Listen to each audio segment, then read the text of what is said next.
न जाने कह रहे हैं कि वो कातिल था, वो आके मार के चला गया।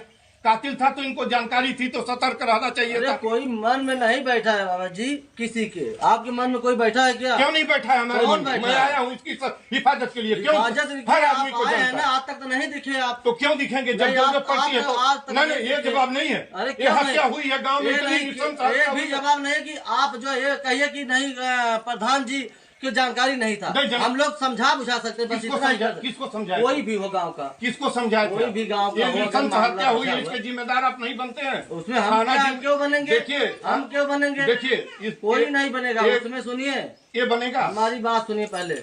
उसमें लालता के हैं, लालता बनेंगे, उनके लड़के हैं रमेश बनेंगे। देखिए, ये जमीन का घाती हत्या है। पूरा मामला खत्म हो गया था। इस जमीन का घाती हमला है और अकेले उसका नहीं है। नहीं, मामला खत्म हो गया था जमीन का। मामला जो बाउंड्री हो गई, चल के देख लीजिए, बाउंड्री हो गई थी। जब उसके मन में बैठा था नहीं हमें हत्या करनी है, तो कोई जान थोड़ी रहा है। अभी साल भर हुआ है, वो जो है रिटायर होके आया है यहाँ पे। कौन रिटायर हो गया? वही लालता।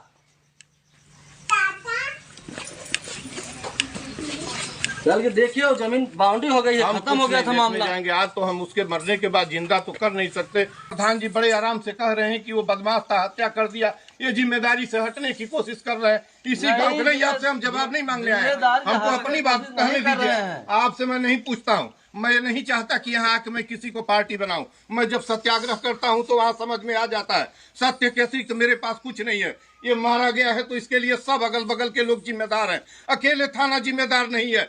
थाने की दृष्टि इतनी बड़ी नहीं है कि वहीं से देखेगा।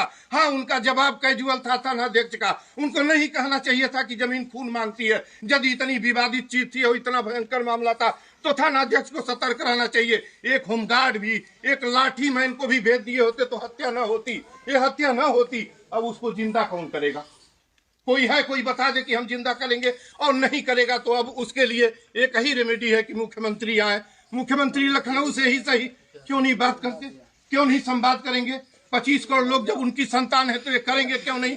मैं सुनते सुनते दिमाग खराब हो गया है। मैं आज यहाँ आया हूँ, 4 बजे कलेक्टर साहब को यही ज्ञापन करूंगा और पूरे प्रशासन को ज्ञापन देके और लखनऊ की कान को बताना चाहता हूं कि सुन ले, लखनऊ में बैठे हुए सत्ता के लोग और ऑनरेबल सीएम सुन लें कि जल्दी से जल्दी, आज ही मैं वारा नारा करने आया था लेकिन 3 दिन का और इनको मौका दे रहा हूं कि कम से कम इस परिवार को आप एक बेटी को नौकरी दें। इनके माता पिता को जो भी आपकी वित्तीय राशि सहयोग की होती है, जो भी 1 करोड़ 25 लाख जो भी वो दें, ताकि उनका बुढ़ापा कट सके। कैसे कटेगा उसका बुढ़ापा?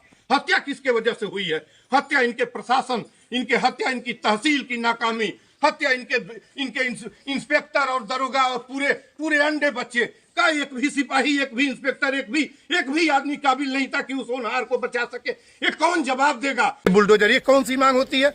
बुलडोजर चलने से जीवित हो जाएगा क्या वो? ये कैसी बेहूदी मांग हो रही है? अपने जीवन की मांग करनी चाहिए। बुलडोजर से क्या हो जाएगा? बुलडोजर से उस प्रतिपक्षी का घर गिर जाएगा तो इससे क्या मिल जाएगा इनको? आप बता दीजिए हमें। जिस बुलडोजर की आलोचना हो रही है, लेकिन उसी की कड़ी निंदा नहीं। मैं बुलडोजर के लिए मांग, देखिए इस पर लिखा हुआ है, कहाँ है इस पर? देखिए, फोटो खींच लीजिए। बुलडोजर मेरा विषय नहीं है, देख लीजिए उस पर। लेकिन उसी का तो वही तो जड़ था ना? नहीं, हम वो जड़ था तो क्या वो जड़ था कि ये जो विवाद हल नहीं किया गया है, समस्या का समाधान नहीं। समस्या का समाधान देखिए, बुलडोजर की हम पैरवी करने नहीं है, जबरदस्ती इसी के कारण से। सुनो यार, मेरी बात, मेरे पास माइक लगाए हैं, मुझसे पूछ रहे हैं ना। मैं बुलडोजर नहीं चलवाने के पक्ष में हूँ, आप बोलिए।